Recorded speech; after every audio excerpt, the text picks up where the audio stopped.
अब आगे हम विचार श्रवण करते हैं परम पूज्य श्रद्धेय श्री साहेब जी से।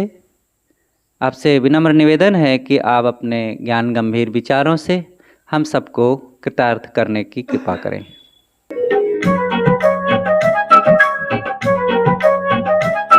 किसी भी क्षेत्र में सफलता की ओर बढ़ने के लिए अभ्यास चाहिए, और किसी भी चीज़ का जब अभ्यास बढ़ता है तो कार्य भी बढ़ जाता है। सद्गुरु कहते हैं, नित खरसान लोहा घुन छूटे, नित की गोष्ठी माया मोह टूटे। इसी पर थोड़े से चर्चा करते हैं। रोज के नित्य के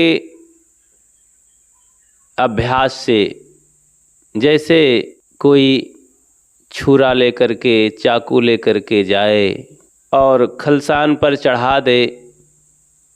खरसान वो मशीन है, वो चक्का है जिससे धार ठीक की जाती है। जंग लग जाता है, लोहे के चाकू, छुरी, धारदार कोई भी औजार हो, धार भी मुड़ जाती है, खराब हो, कुंद हो जाती है और जंग भी लग जाते हैं। लेकिन खरसान पर चढ़ गया तो स्टील जैसे चमक जाता है, धार भी तेज हो जाती है, साफ चमक आ जाती है। लोहार के पास समय समय से 10-5 दिन में कोई भी औजार जब जाता रहता है, किसानी क्षेत्र में बहुत ऐसे औजार होते हैं कि रोज काम किए जाते हैं, धार खत्म हो जाती है और फिर लोहार के पास ले जाते हैं, आग में तपा करके उसे कूट देता है, निहाई पर रख करके हथौड़ी चला देता है, ठीक कर देता है, धार आ जाती है, ठीक हो जाता है, जंग भी छूट जाता है। तो जिस प्रकार कोई धारदार औजार के जंग निकल गया, धार निकल आई, कैसे? खरसान पर चढ़ाने से, लोहार के पास ले जाने से नया जैसा हो गया। ऐसे ही नित्य की गोष्ठी माया मोह टूटे। सभी के जीवन में माया मोह लगा हुआ है। माया मोह सकल संसारा। संसार के लोग माया मोह में बंधे हैं। जहाँ देखो वहीं पर, अरे ये तो माया मोह है। और मोह सकल व्याधिन कर मूला। सभी व्याधियों की जड़ मोह है। सद्गुरु कहते हैं,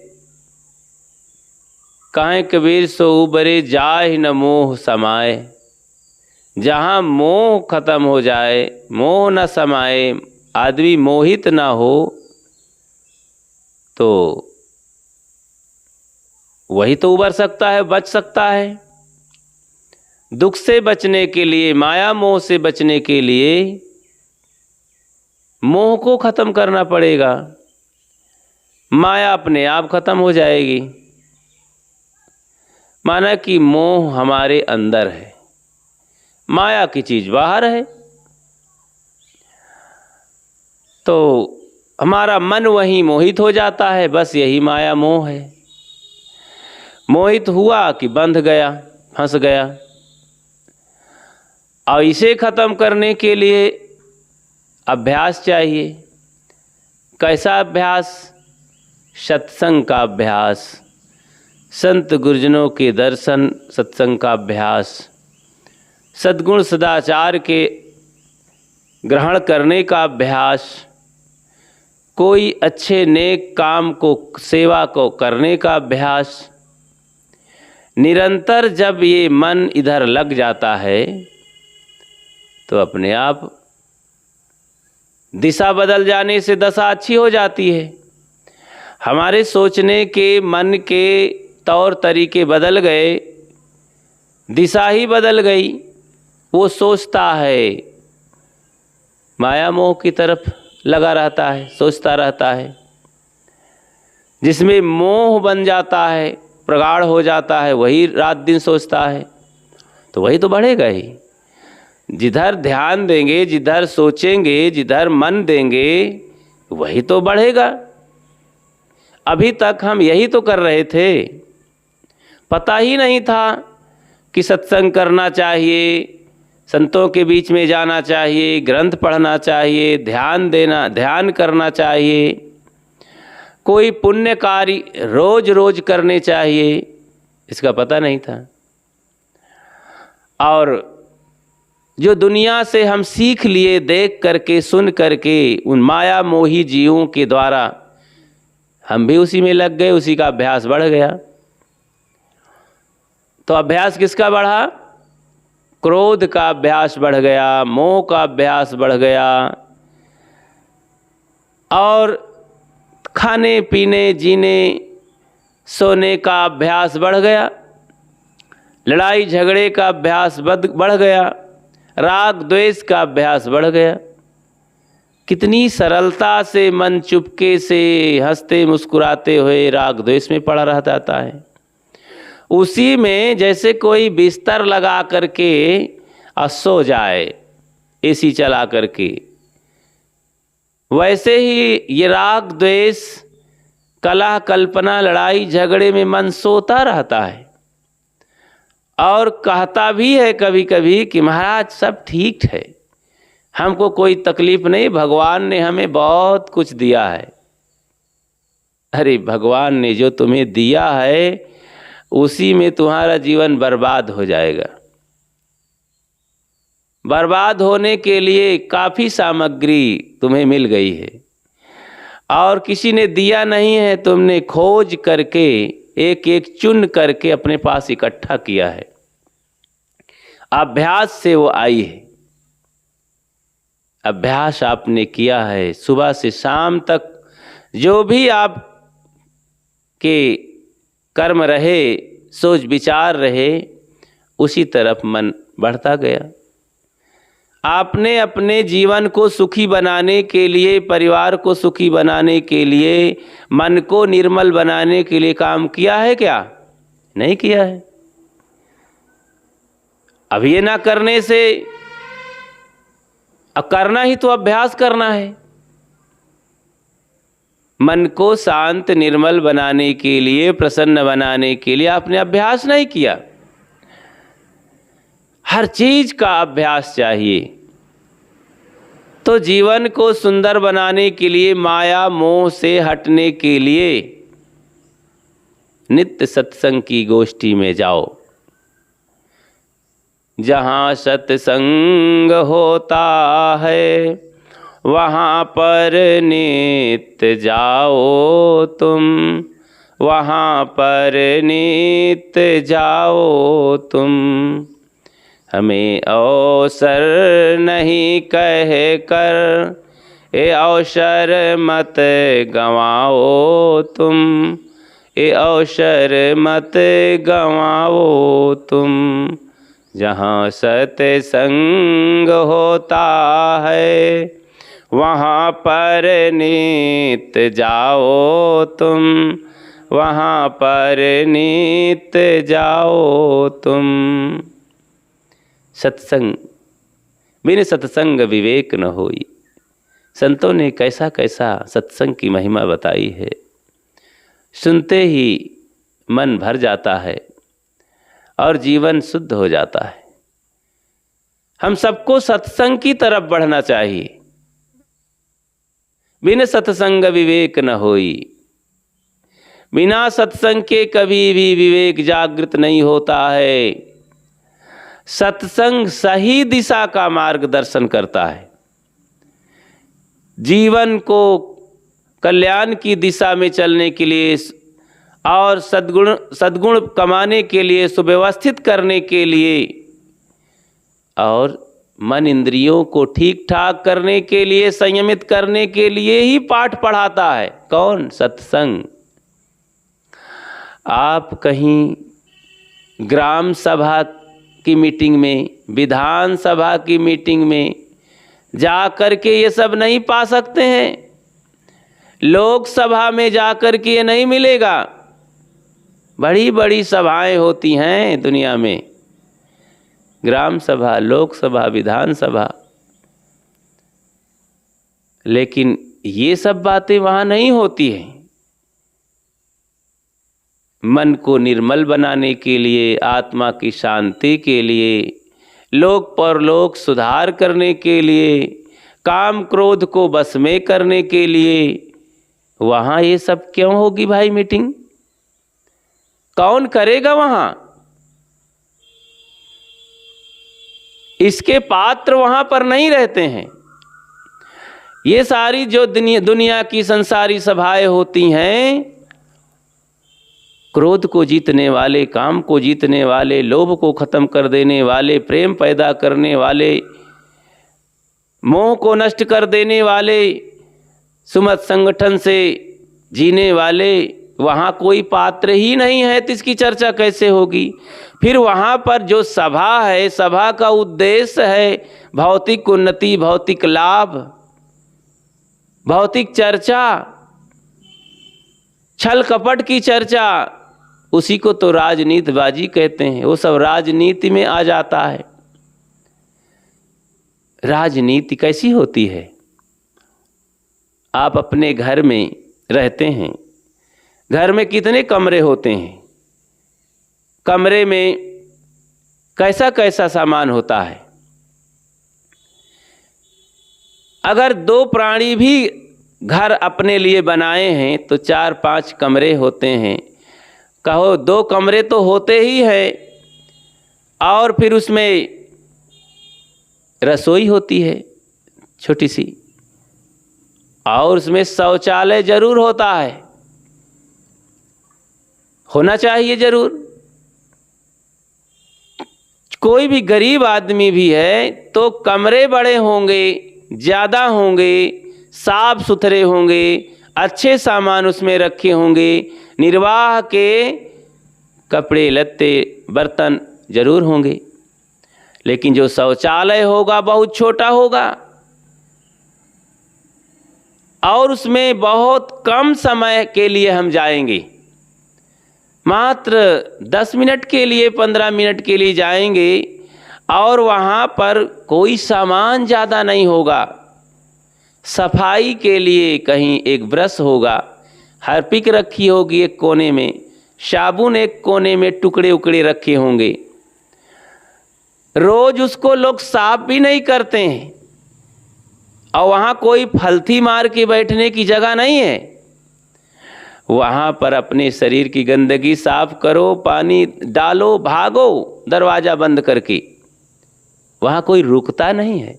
अच्छा, वहाँ जाकर के आवाज़ भी नहीं करते हैं कि कोई गीत गाए, कोई बोले, कोई अपने बेटा बेटी का नाम लेकर पुकारें। वहाँ बस मौन।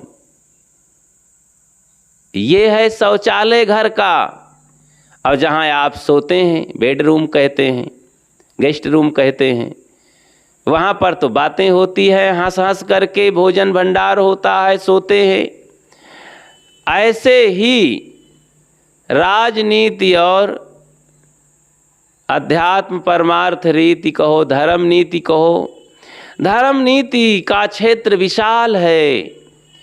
धर्म नीति में है हम सो सकते हैं, हंस सकते हैं, और बढ़िया सा जी सकते हैं। बाल बच्चों को एकता प्रेम का पाठ पढ़ा सकते हैं, सद्गुण की कमाई कर सकते हैं, जीवन को सफल बना सकते हैं। ये धर्म नीति में, अध्यात्म नीति में, परमार्थ नीति में होता है। उसका क्षेत्र विशाल होता है। भवन, भव्य भवन, शौचालय भवन ऐसा कभी देखें कि शौचालय भव्य भवन बना हुआ है? ऐसे ही राजनीति शौचालय के इससे कोई ज़्यादा नहीं है। राजनीति में हर मनुष्य को बहुत थोड़ा जाना चाहिए, थोड़े समय के लिए, क्योंकि वो गंदी चीज़ है। अगर उसी में कोई पड़ा रहे तो आप उसे क्या कहेंगे? दुर्भाग्य कहेंगे। कोई सौभाग्य से शौचालय में पड़ा रहता है क्या? सोने की जगह है क्या वो? वहाँ तो भाई थोड़े समय के लिए जाया जाता है, जरूरी भी है, थोड़े समय के लिए जरूरी है जाना, शरीर की सफाई करना है। ऐसे ही ये जीवन है, दोनों को लेकर चलना पड़ता है। लेकिन आप सुख चाहते हैं, शांति चाहते हैं, एकता चाहते हैं, प्रेम चाहते हैं, सद्गुण चाहते हैं, जीवन को सफल बनाना चाहते हैं, तो कहाँ होता है? धर्म नीति में, परमार्थ नीति, अध्यात्म नीति में। वही नीति सत्संग कहलाती है। अच्छी संगति में जी करके, अच्छे माहौल में रह करके ही जीवन हंसी खुशी से होकर सार्थक हो जाता है। राजनीति में भी जाना जरूरी है, लेकिन बहुत कम समय के लिए, थोड़े समय के लिए, शांत, मौन, सावधानी से। हमारे कपड़े कहीं न टच हो जाएं गंदगी में, दीवार है, वहाँ पर बर्तन है, वहाँ की टोटी है, वहाँ की टोटी में जाकर कोई पानी पीता है क्या? क्योंकि वहाँ गंदे हाथ लोगों के लग जाते हैं। सो वहाँ की टोटी भी, पानी की टोटी भी गंदी है, वहाँ का बर्तन भी गंदा है, साफ सुथरा नहीं है। ऐसे ही राजनीति क्षेत्र की बात है, जाना जरूरी है। उसमें कुछ समय के लिए तो जाना ही पड़ता है, लोगों को जाना चाहिए। लेकिन बहुत समय तक उसी में जो पड़ा रहता है, दुर्भाग्य है उसका, उसका सौभाग्य कोई नहीं कहेगा।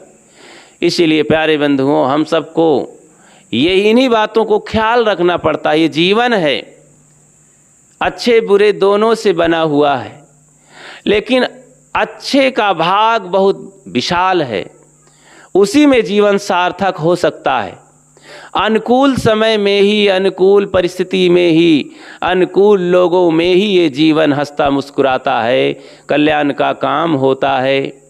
लेकिन अनुकूल में मोह हो जाए तो फिर वही दिक्कत खड़ी हो जाती है। जीने के बहुत तरीके हैं, सावधानियां होती चाहिए। वो सत्संग से मिलता है, उसको साहब कहते हैं, नित खरसान लोहा घुन छूटे, नित की गोष्ठी माया मोह टूटे। गोष्ठी से ईटिंग और मीटिंग दो शब्द हैं।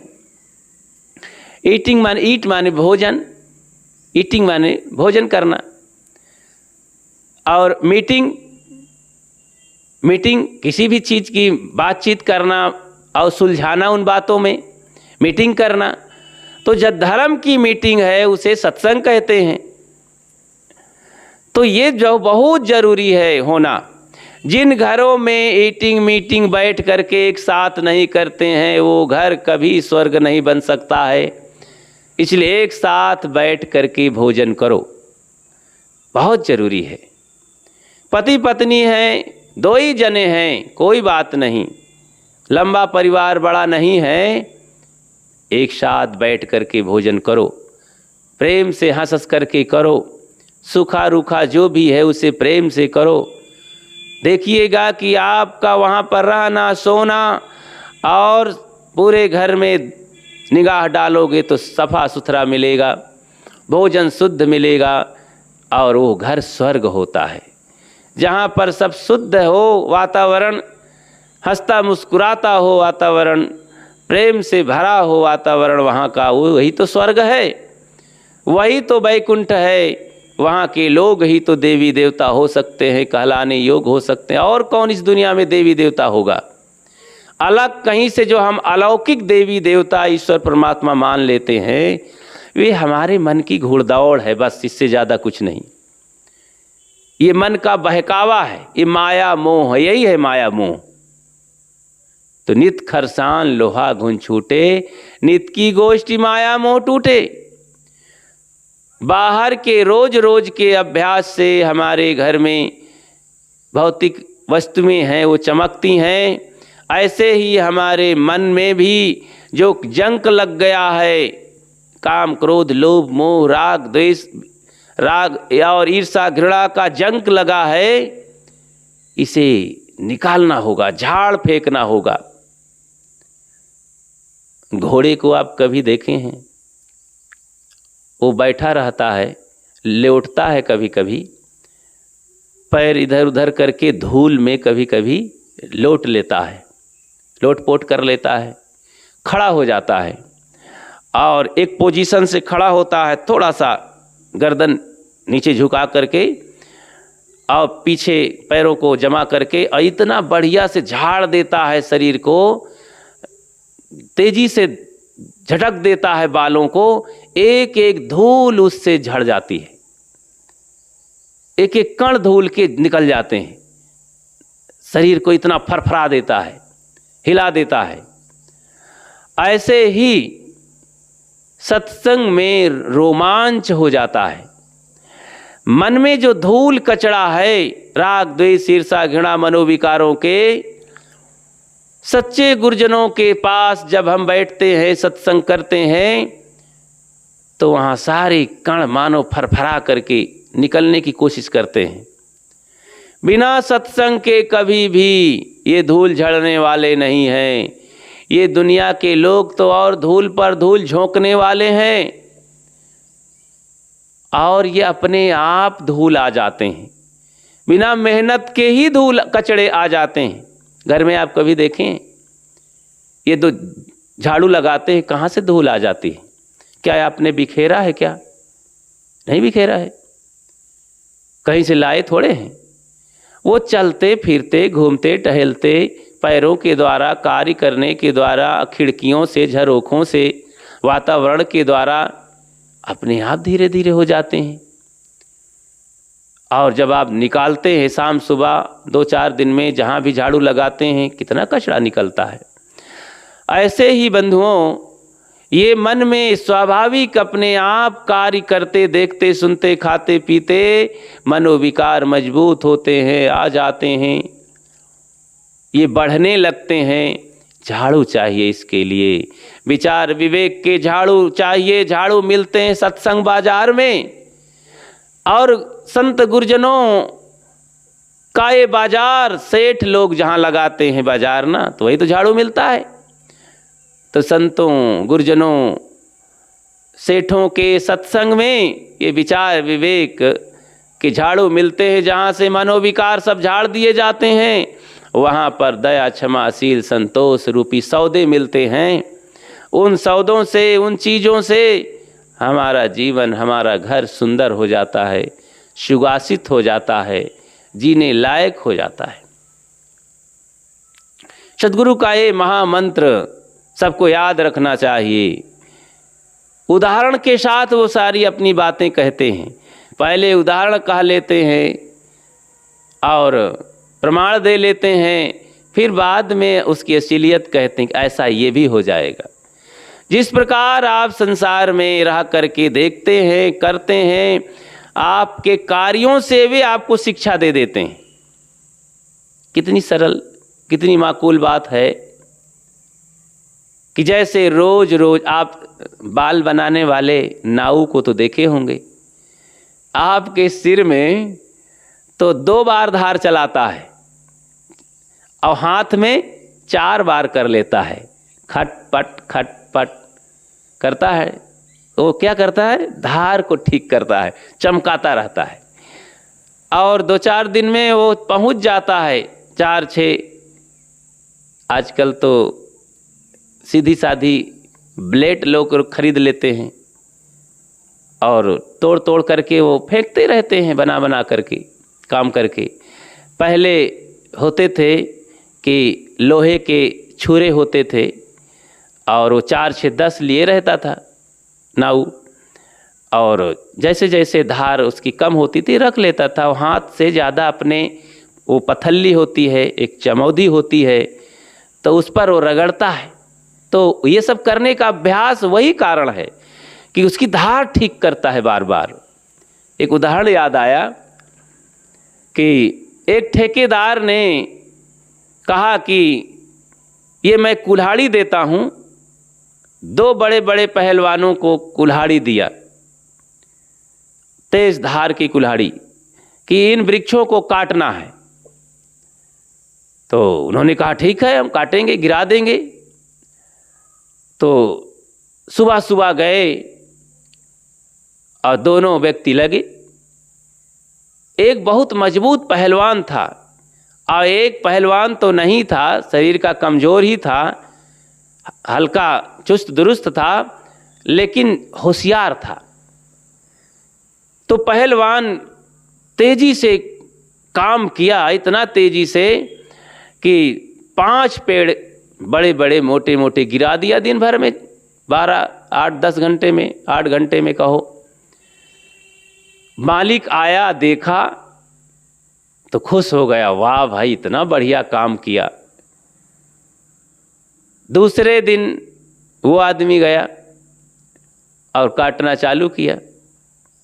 अब दूसरे दिन की कुल्हाड़ी की वो दशा नहीं रही, 7-8 पेड़ कट चुके थे उस कुल्हाड़ी से, तेज कुल्हाड़ी से, आज धार नहीं रह गई। वो आदमी मात्र इतनी मेहनत के बावजूद 5 पेड़ काट पाया, जहाँ 8-10 पेड़ काट दिया था। तो और फिर थक भी गया, तीसरे दिन तो मात्र 1 पेड़ काट पाया। और वो जो था, बस वो रोज रोज जो दुबला पतला था वो काटता कम था, कुल्हाड़ी ज़्यादा टेता था। तो घूम घूम करके पहलवान देखे कि तो फिर बैठा है, ये क्या कर रहा है। थोड़ा सा काम करे 1 घंटा और कुल्हाड़ी आकर के उसकी धार ठीक करता था। इस तरह से रोज वो 5 पेड़ काटता रहा। अब वो आदमी निरंतर घटता गया, अंततः बड़ी मशक्कत के बाद भी 1 पेड़ नहीं काट पाता था, हार गया। मालिक आया, कहा ऐसा क्यों हुआ भाई?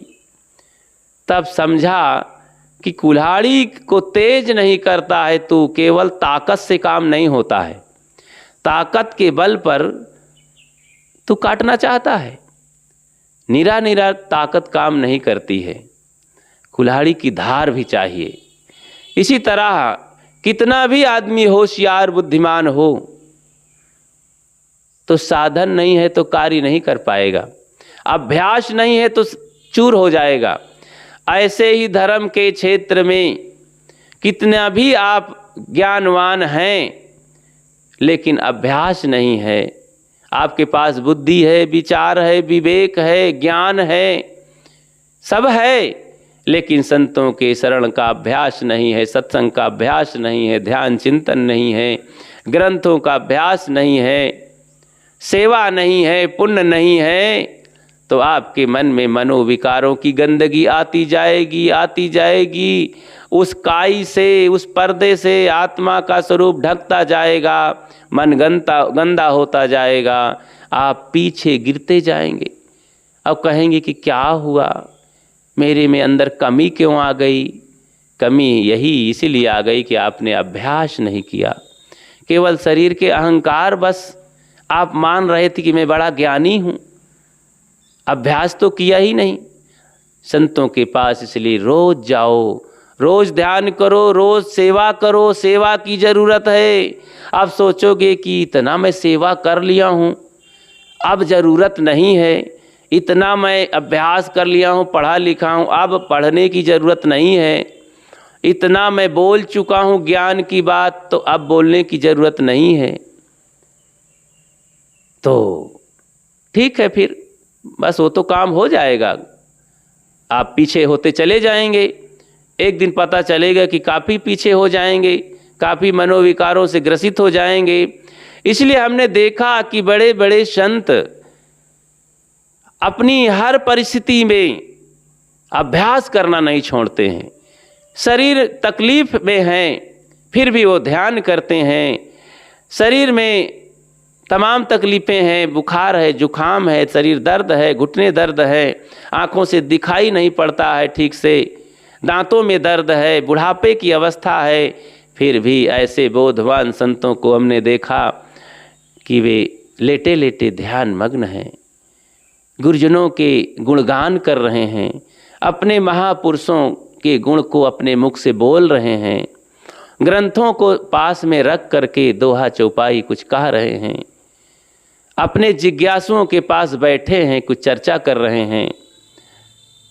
तो इस तरह से ध्यान, अभ्यास, ज्ञान की चर्चा, सद्गुरु संतों का गुणानुवाद, और मन में पाठ ध्यान कुछ करते हैं और अपने मन में दया क्षमा का आश्रय ले रहे हैं, शुद्धता सफाई पर भी ध्यान दे रहे हैं, ये सारी चीज़ें अपने कल्याण की सामग्री है और शुद्धता निर्मलता की ओर हमें ले जाती है।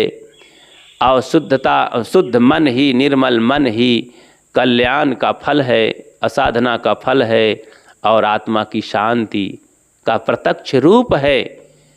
इससे बड़ा कहीं मुक्ति, गति, शांति अलग से थोड़े होती है। मन शांत हो गया, मन निर्मल हो गया तो निर्मल मन जन सो मोहि पावा, मोहि कपट छल छिद्र न भावा।